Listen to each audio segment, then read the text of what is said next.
பண்ணுங்க, எல்லாத்துக்கும் ஷேர் பண்ணி விடுங்க. இங்கே பாருங்கள், இந்த இதுலேயும் அழகான ஒரு காட்சி பார்த்தீங்கன்னு வச்சுக்கோங்க, ரயில் வியூ தாங்க. இங்கே பாருங்கள், இது டேமு. அங்கே பாருங்கள், ரயில்வே ட்ராக் போயிட்டு போயிருக்கோங்க. பார்க்கறது செம்மையாக இருக்கும். மலைப்பாதை சென்டரில் அங்கே பாருங்கள் வேலைலாம் இருக்குது.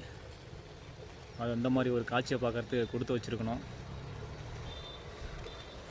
இந்த மாதிரி சொல்கிறது லைஃப்பில் இந்த மாதிரி நம்ம லைவில் பார்க்க முடியாது இல்லையா, இந்த மாதிரி ஒரு வீடியோ மட்டும் தான் பார்க்க முடியும். அங்கே பாருங்கள் எவ்வளோ ஸ்லோவாக போயிட்டுருக்கு. அதாவது ரயில் ஏன் இவ்வளோ ஸ்லோவாக போயிட்டுருக்குன்னா, இப்போ மழை டைமில் இல்லையா, அந்த மாதிரி மழை இக்கட்டான சூழ்நிலை இருக்குது. அது ஏதாவது கல் சரிஞ்சிருக்கும். அதனால தான் ரயில் எப்பயுமே இங்கே ஸ்லோவாக போயிட்டுருக்கும். இந்த ஏரியாவிலேருந்து முத்தமுட்டி ரயில்வே ஸ்டேஷன் வரைக்கும் இந்த ஏரியா வந்து ஸ்லோவாக தான் ட்ரெயின் போயிட்டுருக்கும். ஏன்னா மழை இக்கட்டான சூழ்நிலை, எல்லாம் மழை பாதி சென்டரில் ரயில் போயிட்டுருக்கு. அதனால் வந்து பாருங்கள் ரொம்ப ஸ்லோவாக போயிட்டுருக்கு பாருங்கள். அங்கே பாருங்கள், உங்களுக்கு பார்க்கும்போது தெரியும், வீடியோ பார்க்கும்போது தெரியும். அப்படியே சும்மா அப்படியே எறும்பு மாதிரி நகர்ந்துட்டுருக்கு. அங்கே பாருங்கள்.